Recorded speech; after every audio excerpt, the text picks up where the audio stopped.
Hey guys and gals, it's Mr. V. Hey, we are going to do our next lesson video. We started with being able to multiply by powers of 10, and we were able to use a shortcut for that. Then we started estimating, which again, we still use that same shortcut. We were able to, quote unquote, add those zeros with fully understanding that we're not adding zeros. We are multiplying by 10, 100,000, or whatever it comes to the zeros you're adding. So now we're going to actually start multiplying for real. We're going to multiply without any tricks. We're going to actually multiply. Now, this first step isn't that challenging. It's what you would have done in fourth grade. We're going to be multiplying by one-digit numbers. Okay, so go ahead and get your notebook out, and we're going to multiply. And I'm going to show you some review stuff, and then hopefully we'll show you some newer stuff. Some of us, it might be a review for the whole time. So multiply by one-digit numbers. So again, we're starting off a little slow. That's how the book works. So we're going to multiply by one-digit numbers. We're going to make sure that we have this down pat, that we understand how to do it, that it makes sense, and then we are going to move on to two-digit numbers. So this won't take us hopefully more than one day to really grasp and understand what we're doing. Okay, so when we multiply by one-digit numbers, you've probably done this in a few different ways. The first way you're probably used to is what is called area model.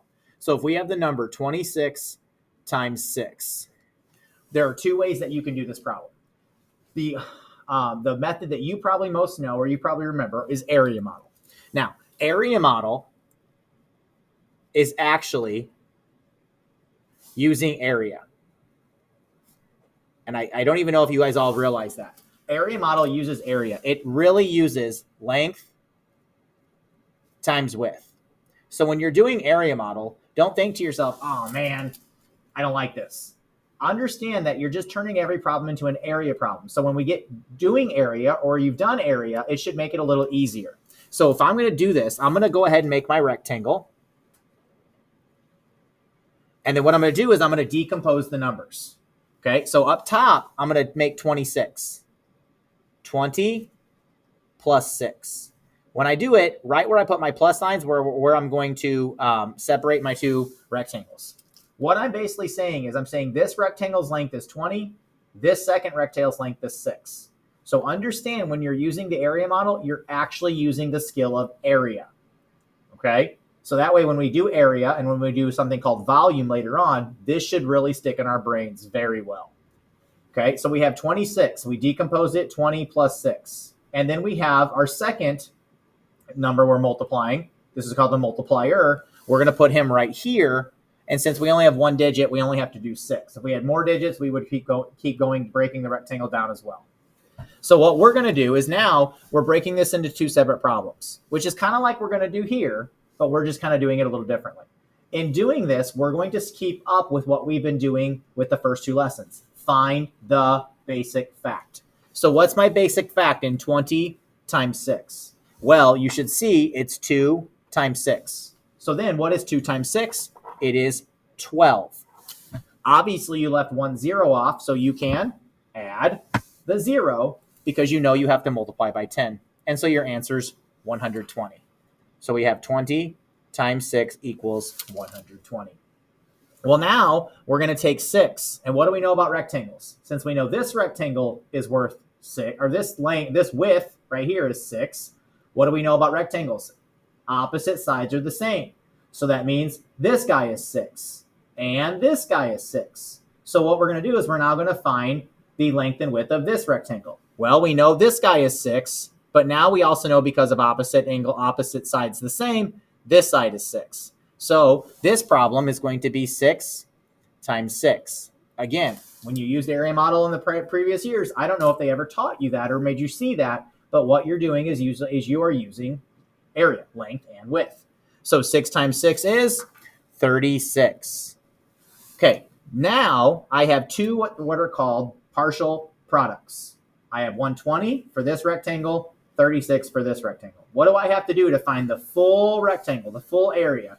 I need to add. So I'm going to bring these two numbers over, 120 plus 36, and then I'm going to line them up, and I'm going to add. 6 plus 0 is 6, 2 plus 3 is 5, 1 plus nothing is 1. So that's how we do area model. I'm going to do another problem just because if you've never seen it before, it's brand new. If you have seen it, it's nice to do a couple review problems. So that was an example 1. Now let's do example 2. So again, let's go a little bit bigger number. Let's try 847 times 7. So we're going to keep it 1 digit. Okay, so what I'm going to do is I'm going to make my rectangle. Don't make it huge, but don't make it small. So notice mine about that size, maybe a little bigger. So what you're first going to do is you're going to decompose this. So you're going to break it down into 800 plus 40 plus 7. So that's how you decompose it. Okay, so we're going to put that right here. 800 plus 40 plus 7. Notice how all my boxes are not the same size, nor should they be. Because if I'm saying this length is 800, 800 is way different than 40, which is way different than 7. Okay, now it's not the end of the world if you don't do that, but I'm trying to show you how area is involved here. And then my width is 7. Now, obviously, that's not to scale, and that's okay. So then we're going to decompose, or we're going to solve this by having it broken down. So instead of solving this one big chunk, we're just going to do 7 times 800, 7 times 40, and 7 times 7. Because all these lengths here, or all these widths here, they're all 7 because of this guy's 7. All the opposites are the same. So I'm going to write the problem down. My first problem is 800 times 7. I'm going to find the basic fact. 8 times 7 is 56. If you don't know that, you need to get your fact sheet out. I left 2 zeros off, so I need to make it 100 times bigger, and my answer is 5,600. Here, I know this is 7 times 40, so I'm going to do 40 times 7. I'm going to underline my basic fact. 4 times 7 is 28, and then I left 1 zero off for 280. Once again, if you don't know your basic facts, your 100 sheet should be out, but you should be practicing every night or close to every night at home if you don't know your facts, because that's what's going to hurt you the most. Lastly, I have my 7 and my 7. I will tell you the last box you always do will always be a basic fact box. So we have 7 times 7, and that again is a basic fact that equals 49. So now I have 3 numbers, and what do I have to do? To find out the whole rectangle, I need to add all 3. So I'm just going to come over here. I'm going to put my first number, line it up with my second number, line it up with my third number. Then I'm going to add all 3. 0 plus 0 plus 9 is 9. 8 plus 4 is 12. 12, regroup. 6 plus 2 is 8 plus 1 is 9. 5 plus nothing is 5. Put my comma, circle, and my answer is 5,929. So if you've never used area model before, that's how you do it. You decompose the numbers, and then it's really nice to be able to break it down. And I love how it makes it easy because we can find that basic fact, quick basic fact, put the zeros on. Anything with zeros makes it easier. So that's how this method works, and this is why it works well. But unfortunately, there are other methods that work a little more efficiently. But hopefully this shows you that this is an 800, this is a 40, this is a 7. This method is designed to show you how it works, how place value works, okay, or how the value of it. So now we're going to use another method. So this was area model. Now we're going to use the standard way. And it's called standard algorithm. Now, I will tell you, doing it the 1 digit, which we'll do today, is a lot different than doing it the 2 digit, 3 digit that I'm going to show you in the next week. Okay? This way is honestly very easy. There's not a lot to it. When we get to the double digit, triple digits, there's a little bit more complication to it. And again, if you aren't neat and you don't know your facts, it's going to really hurt you. So let's go ahead and do this first one like we did up here. We did 26 times 6. So again, I'm going to write it out just like this. And notice that I have it just 26 times 6. Okay. And here, now I'm going to keep it all together. And I'm going to take this number right here. I'm going to take the bottom number, and I'm going to take the ones, and I'm going to distribute it. Distribute's a fancy word to say give it to. I'm going to give it to the number up top.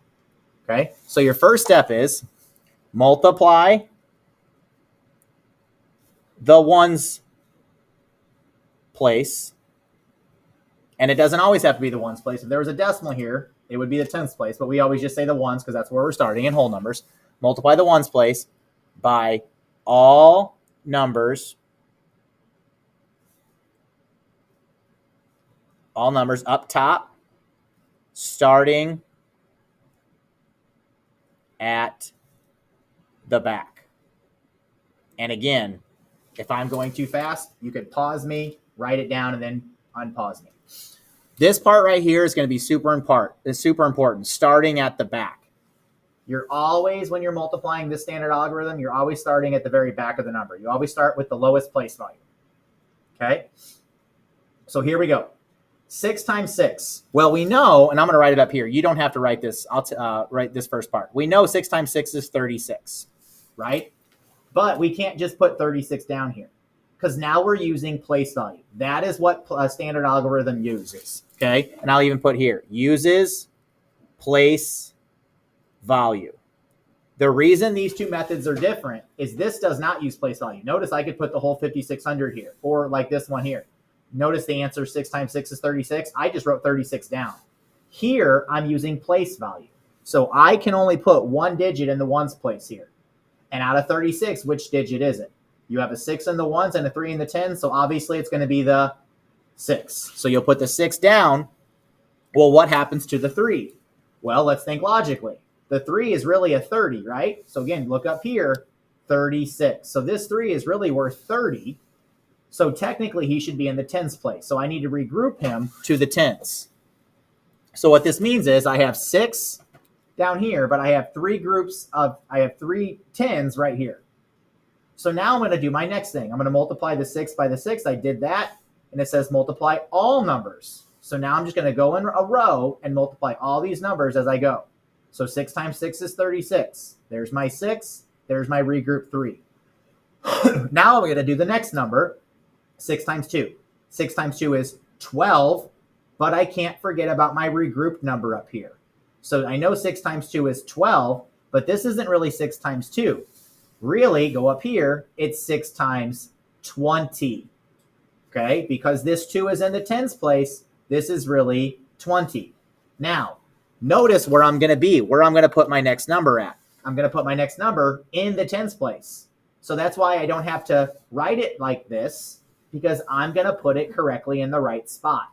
So that's why this method is nicer, is it already lines up all your numbers for you, as long as you are keeping it straight. So I'm going to do the next problem. 6 times 2 is 12, but I have to add these 3 on. So I have to add these 3 because that's 3 extra tens. So I have 6 times 2 is 12, so that's 12 tens, but I have 3 more tens up here. I'm going to say that again. So I did 6 times 2 is 12, so that gives me 12 tens. So right now, you don't have to write this, just look. Right now you have 12 tens. That's what 6 times 2 is. But I have 3 tens up here from the 36. So I got to add these two guys together, which makes 15. So then I'm going to put the 5 here. And then since there's nothing else, I'm going to put the 1 here for an answer of 156. And if you look, same answer.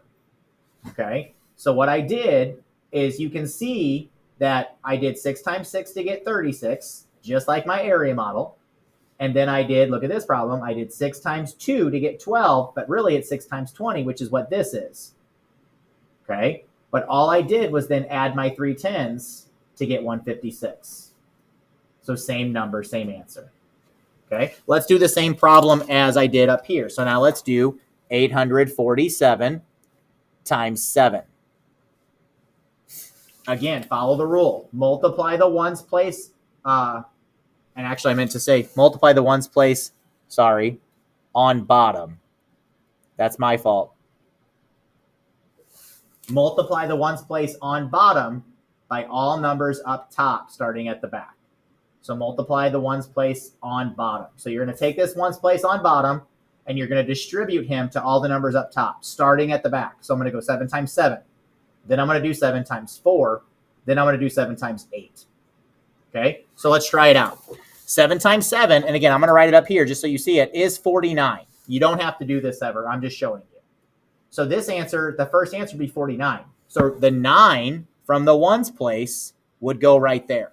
Again, you don't have to do this if you don't want to. I'm just showing you how it works. The 4 gets regrouped to the tens place. Okay?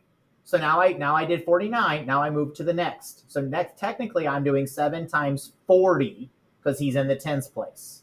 So 7 times, but we don't have to, we can still think of it as the basic fact. That's what makes this easy. So if you know your basic facts, you'll be good here. So 7 times 4 is 28, but you have to add on the 4 tens from over here. So 7 times 4 is 28, plus 4 tens, 29, 30, 31, 32. So again, now you have a 32, so you have to drop down the ones place number, the 2, and regroup the 3. Okay? So again, let me say that again. So I have 7 times 4 is 28, but I have to add the 4 regroup. When I do that, I get 32. So I have an answer of 32, but it can't fit in the tens place. It's too big. So I got to put the 2 down and regroup the 3. Because technically, if you actually solved it out, technically, if you did 7 times 4, that's 280. So look at the 200. The 2 is in the hundreds place. Okay? So you have to be careful. So 7 times 4 is 28, plus the 4 regroup is 32. 2 regroup your 3. The last problem you have is 7 times 8, and that's 56. But again, you have to add these 3. So that's 7 times 8 is 56. Add 3, 57, 58, 59. And then you would put the 9 here. There's nothing else to carry over, so the 5 would go there. So for an answer of 5,929. And if you look, same answer. So this way is a quicker, more efficient way to do it because it uses place value. It already has the numbers lined up. It already answers it for you. You didn't have to do a quick addition problem here. Okay. This way is a little bit longer, but it shows you how it's done. It's breaking it down. This way is using place value. So if you don't understand place value, you don't understand this 4 is really a 10 in the tens place, this 8 is really 800, that's where this method gets confusing. The hardest thing is to always remember to add your regroups right here, guys. If you forget your regroups because you're running too fast or you're not paying attention or focusing, you can struggle with that. Okay, so we're going to practice this a lot tomorrow, and then we'll move on to other things as we go on. Okay, so those are just 2 quick problems to hopefully help you feel comfortable with it. And then hopefully once we are in class tomorrow, we'll knock it out even more. All right, guys, I hope this video helps.